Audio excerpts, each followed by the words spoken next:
I've got QuickBooks open, and before we show you the demonstration, I'm just going to show you what a purchase order looks like in QuickBooks. So this is one that has been created previously, and you'll see there is a vendor. So that's the company that you're purchasing the items from.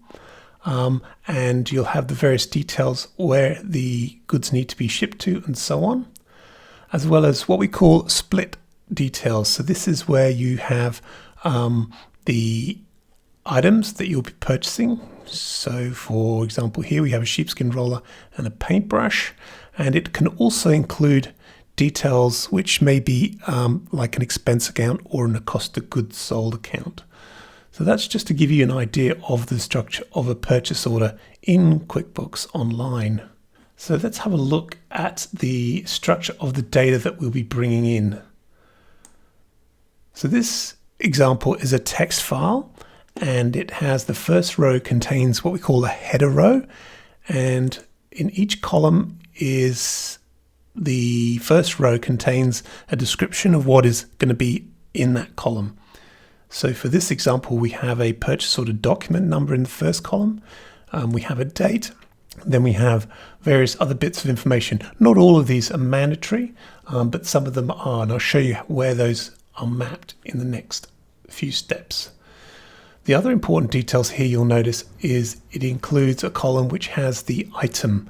So these are the items that are being purchased on the purchase order, and can also include the expense accounts or cost of goods sold accounts. So that's just to give you an idea of the structure of how a purchase order is when importing into QuickBooks Online. So let's take a look now inside Axis and show you how you would create an axe to import that detail in.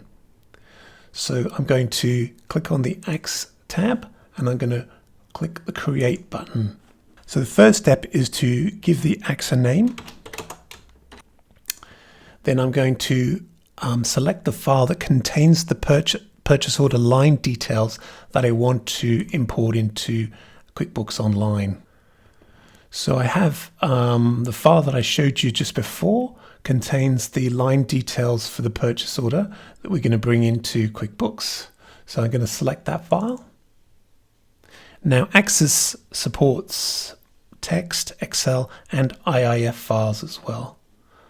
So we'll click Save, and that file is uploaded into Axis. We'll click Next, and we're going to select the event that we're listening for. So we'll be doing a file upload, and then that is going to create a purchase order.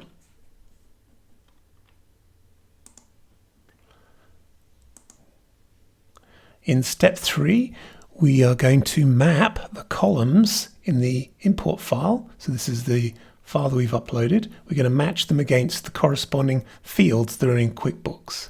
So what you'll notice here is each of these fields has a description which you can see if you put your mouse over the top of it. And if it's marked with an exclamation mark here, it means that it's mandatory. So we know that we're going to have to need to provide a mapping to that.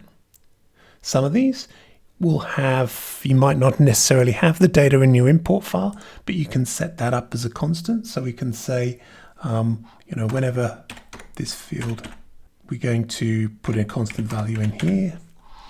So next we're going to import the vendor name. We're going to import the item description. We'll need one for definitely for the line amount and the item that we're purchasing, and we'll map also in the quantity. So there are many other fields in the mapping that you can map if you need to, and but these are the main mandatory ones that we'll need when we're importing this data into QuickBooks Online. So once we've set our mapping, we can scroll down, we can then save the mapping. And if we select this filter here, we can see just the map fields that we have mapped. And you get the ability to preview the data that will be brought in. So we have a preview of the first row, so we can see what's brought in against that particular field. So we also have the ability to provide auto numbering in QuickBooks. So we can say use the next sequential numbering when importing these purchase orders. And we have the ability to, if we're not using auto numbering, is to skip the purchase order if we've already in QuickBooks and so on. So we're happy with these settings. We can click next. And Access will open a table and show you a preview of the data that will be imported into QuickBooks Online. And we can go ahead and we can edit any of the data in here to say, you know, we don't want that, or we can change the values if we need to just by clicking this edit button. So once we're ready, we confirm the rows that we want to bring in. And we can click import. Access will validate the data before it's brought in to make sure it's in the correct format for QuickBooks, and will then begin the process of importing those transactions directly into your QuickBooks Online company file. So you'll see here that 3 purchase orders have been brought in, and we can click on the view button and it will take us directly to the purchase order within QuickBooks Online, so you can review that to make sure it is looking exactly how you need it. And there's the purchase order that 6001 that we just imported. So if we're happy with that, we can commit that. Otherwise, we have the ability to undo these purchase orders if we need to and re-import them with different data. So we click close and we can return back into Access, and you can see here there's a summary of what imports we've done today, and there are the 3 purchase orders that we just imported. So that's very simply a tutorial of how you use Access Online to import purchase orders into QuickBooks Online.